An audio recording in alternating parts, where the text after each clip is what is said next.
Hi everyone, I'm John Johannes. I am game director on Hi-Fi Rush at Tango Gameworks.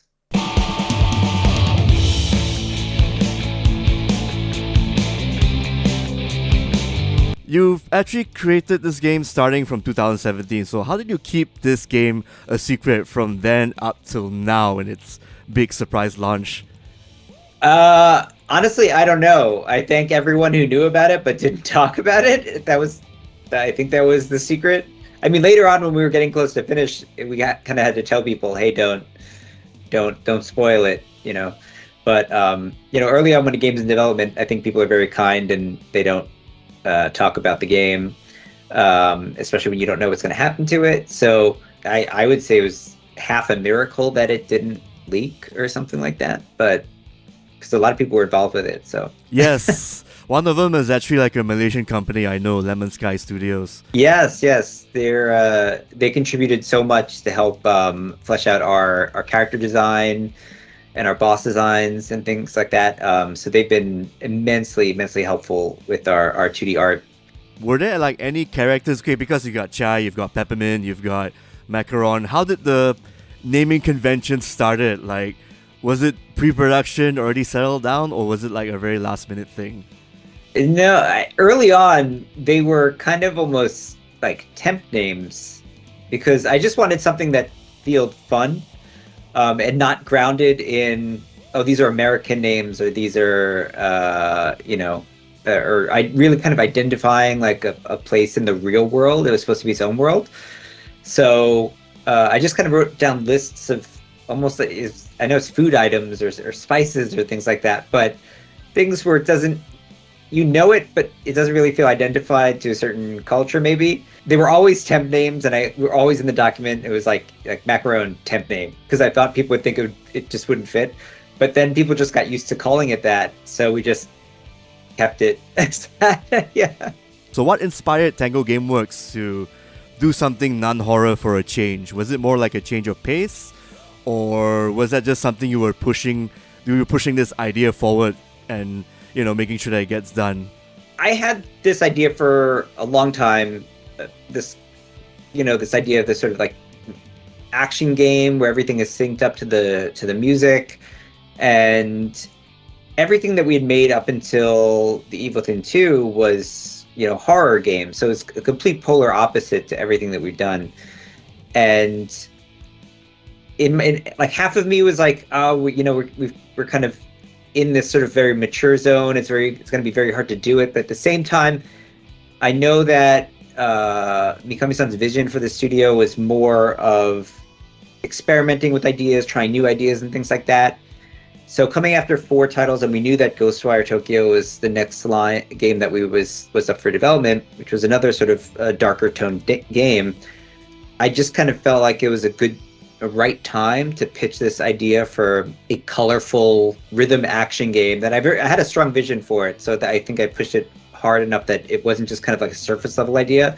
Like, oh, I just want to do something fun. It was more like I had this idea that I think could work. That's original. But it also a little bit is like for like a palate cleanser for the studio and some people as well. We're constantly working on a horror game to give them something as like a refresh, try something new. So that's how it kind of came along. I'm just also curious about like the art style, and also how you got everything to sync up with the soundtrack. Was there like a programming trick in particular that your team did?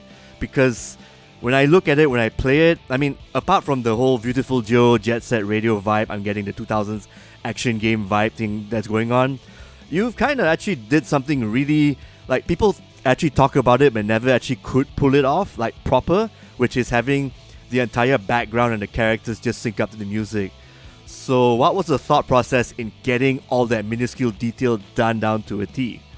Yeah, well, it's kind of like a 2-part question, right? So if we talk about the art style, obviously the games that you mentioned were influences, but we knew we didn't want to just copy them and just be like, okay, it's the same exact thing.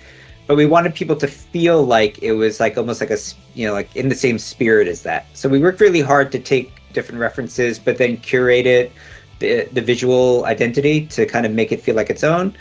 I kind of like we use these like keywords as colorful, clean, and sharp is like the keywords for our visual content. But we also wanted to make sure that it was like a nice hybrid that felt like a made in Japan American comic almost like type feel. So we had that feeling that we went for originally, and obviously we just kept building onto it to finally get our vision. But that was kind of its own thing that we wanted to sort of resemble things but not copy.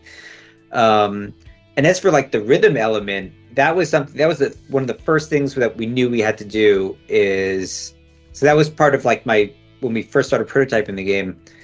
We needed to make a programming system that everything was locked to the music track, and all animations and everything would sync to it. So a lot of like hand keyed animations, but we made sure that depending on the speed of the song, things would sync up appropriately to like land on the beat. And that was the most important thing, of things like landing on the beat and not things just moving in general. So that took a lot of work on the back end from a technical perspective to get that to work. It's something that no one had any experience doing in our studio. So it was kind of like relearning everything and relearning how we made animation and level design and even the environment art of how to place things to make it look like it's not too distracting, but just creates a nice vibe. Yeah, it was just a lot of trial and error and work to get it to look like that. Yeah. What was the thought process in balancing the difficulty in having players know rhythm and also, you know, casual players who never played a rhythm game in their lives? Like, how do you achieve that balance, especially when it comes to play testing and getting the action down pat and the difficulty, especially the last boss you fight? Oh yeah. That's it. Another two-part question, I guess. But yeah, so it really began with the idea of accessibility to begin with, because we knew that if it was a very complicated rhythm game, people can be turned off by, I don't have any rhythm sense, I can't play this game. So that's where the sort of like the automatic syncing things to the beat came in. And it was a lot of sort of internal back and forth where even at a concept level, some people thought it would be unrewarding because you're not rewarded for, you know, playing to the beats. It should be like when you don't press a button, an attack shouldn't come out. And that's totally understandable from a game perspective. But I really was aiming for something that even if you weren't very good in rhythm, we do the hard work for you on the back end. So we're really helping you out and making sure that it syncs so you feel like you're playing to the beat. So we're not really like lying to you, because the whole idea is that things sync up to the beat, but we're giving you the opportunity to find that beat always in the game. So if the attacks hit on the beat, if you want a combo, just listen to where your attacks are landing to just continuously press the button. And that was very important that we were playing, when we were testing the game, that we were making the tutorials correctly and explaining it correctly, so people would understand that you don't have to worry too much about it. You don't have to take it over. Think of it more of an action game than a rhythm game. But if you really focus on the rhythm as well, you can take it a step further, and it's a very deep game. And then, of course, as you make a game like this, you get used to the mechanics and you just kind of like escalate things.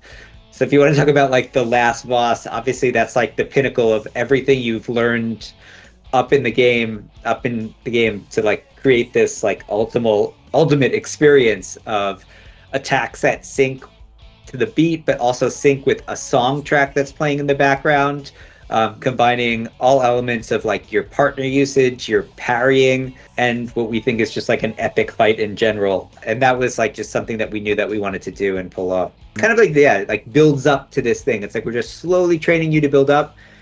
But I think that most players will finish the game and then it almost like clicks with them even further.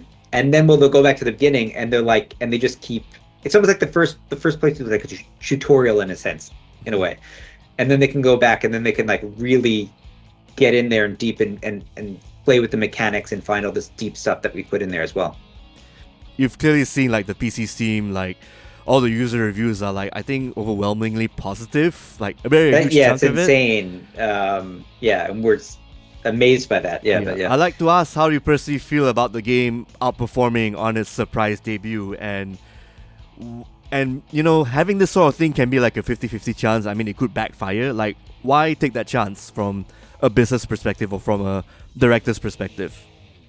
Well, the choice to do that was, I have to give the props to our marketing and PR team for deciding to go in that direction, as seeing that it was a game that people saw, they wanted to play immediately. It just looked fun. So that's sort of putting it out there and letting people be able to play, especially with Game Pass as an opportunity to just jump in and play it, was just felt like a good match, especially from a marketing perspective. It's something new, something that people might question, but the questions would go away as soon as they played the game. From a developer perspective, obviously it was very nerve-wracking, because we're looking at it from, we believe in the game, we want to show it off, we think it's so cool, we want to show it off, but we have to hold off on it. And then when you haven't spoken about it for so long, and then you see it coming and it's going to shadow drop, you get really nervous. Are they going to like it? Is it going to work? Like you said, there's a risk involved.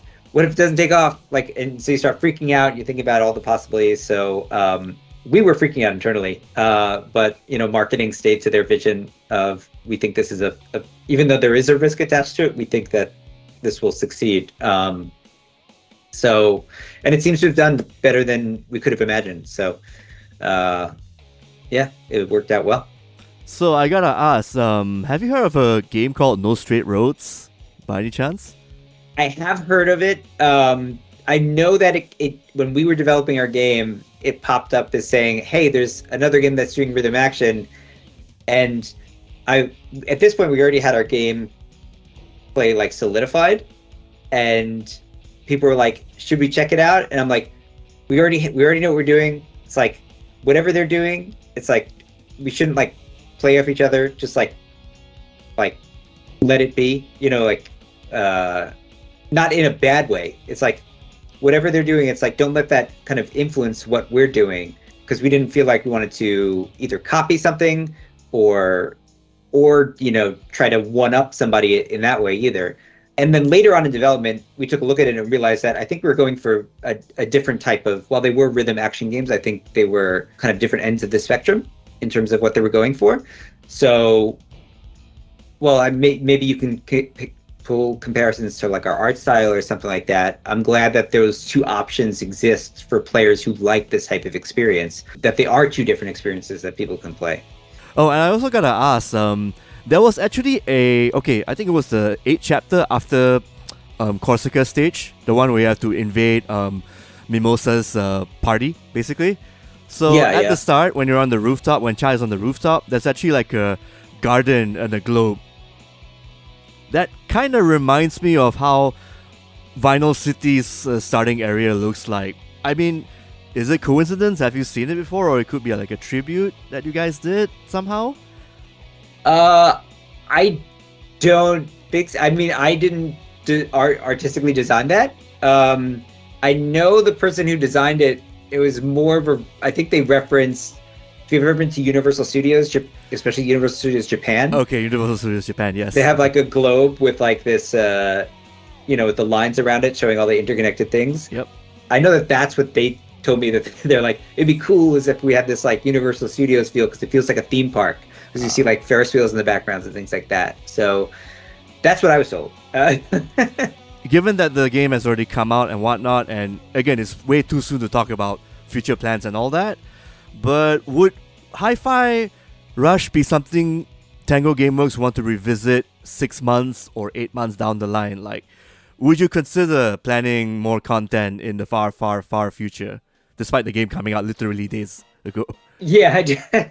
I always love how people ask this. It's like the moment that a game comes out, what are your plans? It's like first vacation and then think about it. Yeah, we don't have anything to announce yet. Obviously, we love the world that we built. We love the characters. And so we're going to see how it performs, and then we'll take it from there. But yeah, we don't have anything to announce just yet. Would you be would the team be open to future fan feedback? Like, would you be opening like maybe a Discord channel or like a Twitter page, taking in like suggestions or fan, basically like a community thing going on for Hi-Fi Rush? I think technically we do have a Discord page. I'm like the worst in terms of Discord usage, so I'm not super familiar, but I know that we I saw even the account tweet that you can, follow us on our Discord. So we do have that.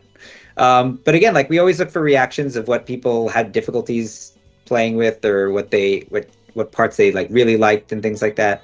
So like every game, we always look at what the fans think and what players look and expect from us. So yeah, it's always there.